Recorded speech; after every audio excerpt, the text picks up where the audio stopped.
राधे राधे गुरुजी। राधे राधे। राधे राधे सभी को। मैं गिरीश कुमार मूलतः ब्रिज क्षेत्र से हूँ, अभी जयपुर में रहता हूँ। ये शरीर 15 साल नेवी में सेवा देने के बाद अभी सेवानिवृत्त है और अभी LIC में कार्यरत है।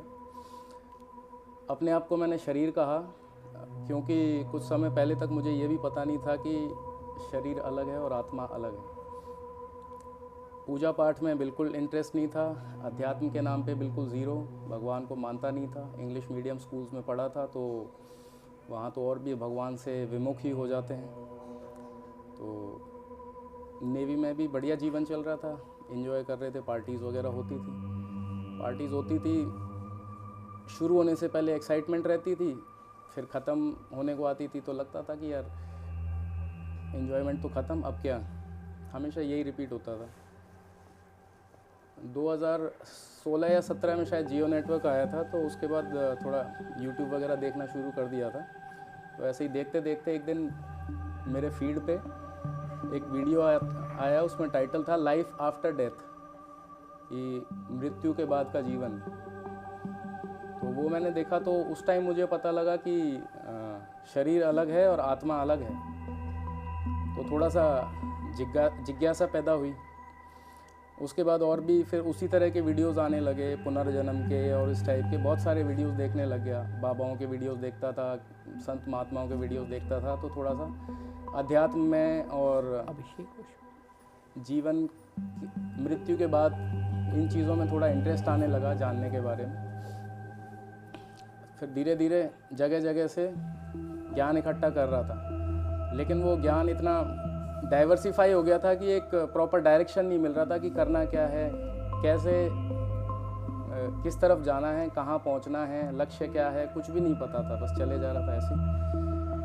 फिर कहीं एक किसी ऑर्गेनाइजेशन में जुड़ा तो वहाँ खाली बताया गया कि खाली माला जपो, नाम जप करो। पहले 1 माला से शुरू करो, फिर 2 माला करो, फिर 4 माला करो, फिर 16 माला करो, ऐसे ही यही चल रहा था। लेकिन माला जपते जपते भगवान में ध्यान तो बिल्कुल नहीं रहता था बस, और वो भी ऐसे लगता था कि बस जल्दी से माला ख़त्म हो जाए। बचपन में भी कभी हनुमान चालीसा पढ़ी तो सिर्फ वो डर के मारे, भूतों का डर लगता था। उसके बाद अगस्त 2023 में एक मित्र के थ्रू अध्यात्म दर्शन ग्रुप का पता लगा, उसमें जुड़ा मैं, उसके लेख वगैरह पढ़ने शुरू किए तो वो थोड़ा सा फ्रीक्वेंसी मैच करने लगी, कनेक्ट करने लगे, और लगा कि हाँ कुछ सही चीज़ इसमें बताई जा रही है। उसके बाद अक्टूबर 2023 में शिविर का अनाउंसमेंट हुआ, तो थोड़ा सा जिज्ञासा हुई कि चलो एक बार देख के तो आते हैं कि होता क्या है, कैसा होता है। गोवर्धन में शिविर था, तो गोवर्धन की वजह से हमेशा परिक्रमा वगैरह करने का भी जाता था पहले, वो भी बिना किसी उद्देश्य के, मतलब जस्ट ऐसे। गोवर्धन में अच्छा लगता था जाने में, वहाँ की अच्छी वाइब्स होती थी और भगवत में माहौल होता था, तो वो सोच के ही जाता था। तो हमेशा एक रात को ही जाता था परिक्रमा देके और वापस। तो इस बार मैंने सोचा कि शिविर की वजह से 4-5 दिन एटलीस्ट वहाँ रहने को मिलेगा, तो चलेगा। एक दोस्त को और मैंने पूछा कि भाई आप भी चलोगे क्या, तो उन्होंने तुरंत हाँ कर दी। वो पहले से ग्रुप में जुड़े हुए भी नहीं थे, तो वो भी साथ में आ गए। माता जी बोली कि मैं भी चलूँगी साथ में, तो वो भी साथ में आ गए। शिविर में जाने के बाद वहाँ देखा कि वही भजन कीर्तन वगैरह हो रहे हैं, और मुझे तो शुरू से ही इन सब चीज़ों में इंटरेस्ट नहीं था। खाली वो बॉलीवुड सॉन्ग्स, हॉलीवुड सॉन्ग्स और वो हिप हॉप, यही सब चीज़ें अच्छी लगती थी। तो पहले दिन बड़ी बोरियत आ रही थी भजनों में, दूसरे दिन थोड़ा सा कुछ कुछ अच्छे लगने लगे, तीसरे दिन फिर थोड़ा सा और अच्छे लगने लगे। ऐसे करके शिविर ख़त्म भी हो गया। वापस गए तो घर जाने के बाद दूसरे या तीसरे दिन से कुछ थोड़े थोड़े एहसास होने शुरू हुए। घर में कोई तस्वीर टंगी रहती थी, गिफ्ट देके कोई गए थे, बहुत दिनों से टंगी हुई थी, तो ऐसे निर्जीव सी लगती थी पहले, कभी ऐसे लगता ही नहीं था।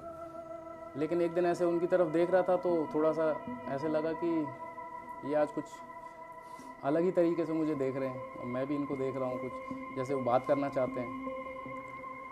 और फिर गुरुजी की बहुत ज़्यादा याद आने लगी।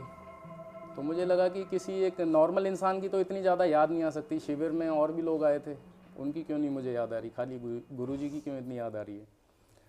तो मैं समझ गया कि ये कुछ ना कुछ तो कनेक्शन है, और ये कोई संत महापुरुष ही हैं जो ये कृपा मुझ पे कर रहे हैं। पहले खाली मन में वही डर वाली भक्ति रहती थी। शिविर में अटेंड करने के बाद पता लग गया कि भगवान से खाली प्रेम करना है, डरने की तो ज़रूरत है ही नहीं। भगवान को हर समय कैसे अपने साथ रखना है, ऑफिस लेके जाना है, घर पे कुछ भी काम कर रहे हो आप उस समय कैसे उनको साथ में रखना है।